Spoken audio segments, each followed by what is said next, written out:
Olá pessoal, você sabe qual é a hora do mal? A divulgação começa assim. Ontem à noite, às 2h17 da manhã, todas as crianças da sala da senhora Gandhi acordaram, levantaram da cama, desceram as escadas, abriram a porta da frente e saíram no escuro e nunca mais voltaram. Ou seja, é muito intrigante esse começo. Vai dizer que você não fica pensando, poxa, todas as crianças da sala de aula da senhora Gandhi. Daí a gente pensa, tá, então é óbvio, tem alguma relação com essa professora. Mas será mesmo? Será que tem alguma relação com essa professora? Porque olha só, o filme do Zach Cregger, A Hora do Mal, grande lançamento dessa semana nos cinemas, ele já meio que induz o espectador nesse caminho logo de começo. A gente tem que pensar que alguma coisa está relacionada com a professora. Só que essas crianças desapareceram às 2h17 da manhã, de madrugada, nas suas casas. Elas não estavam no ambiente escolar, elas não estavam na sala de aula, elas não estavam com a professora. Por que a professora se torna suspeita? Essa pergunta que a gente precisa se fazer diante de um filme como A Hora do Mal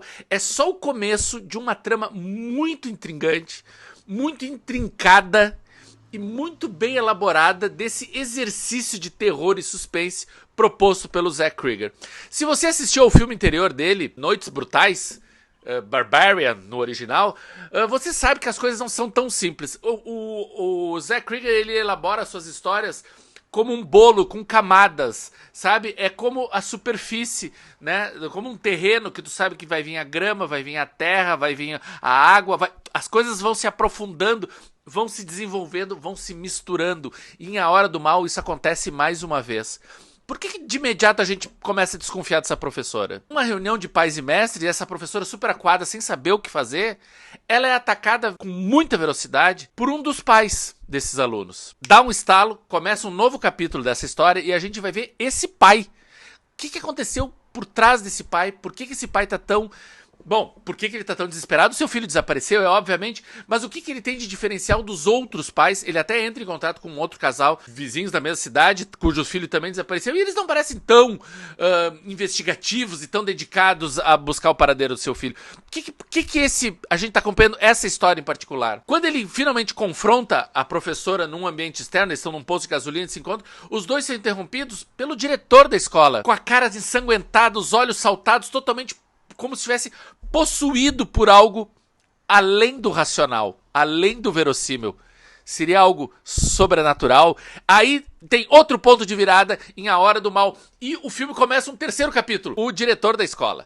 O diretor da escola vai propor outra camada, assim como um dos policiais daquela pequena cidade, que nem tá tão envolvido diretamente na investigação, mas ele teve uma relação com aquela professora.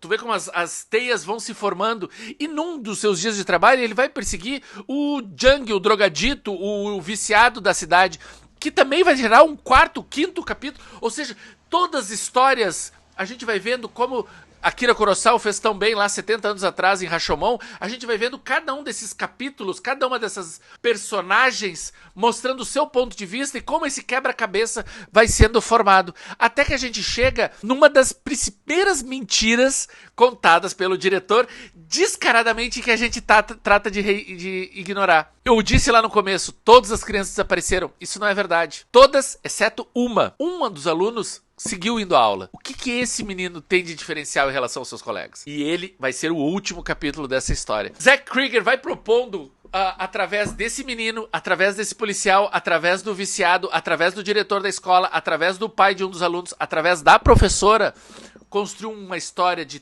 suspense, de terror, de envolvimento, que poderia acontecer numa cidadezinha fantasiosa no interior dos Estados Unidos, ou no prédio ao lado aqui ao seu, onde você mora. É uma história tão relacionável, tão envolvente e tão repleta de camadas que funciona muito bem num primeiro nível como um exercício de gênero. É um filme que vai te provocar reações básicas, reações imediatas. Tu vai sentir esse medo, essa dúvida, essa curiosidade. Tu vai ficar com essa pulga atrás da orelha, querendo solucionar esse mistério e se envolver e mergulhar nesse suspense todo. Assim como tu vai te perguntar por que sonham todos eles com essa figura bizarra de maquiagem exagerada, de cabelos vermelhos, quase como um clown, um palhaço do mal. no meio da floresta, nos sonhos, na selva? O que tá acontecendo? Que figura é essa? Por que ao olhar pra noite, numa casa, uma arma se materializa entre as nuvens? O que tá acontecendo?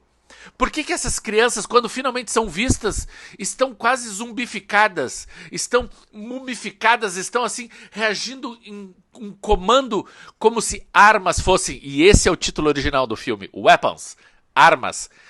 Armas pra quê? Armas usadas para que forma? As armas usadas em qual sentido? O que o diretor tá querendo discutir? Será que é realmente só um exercício?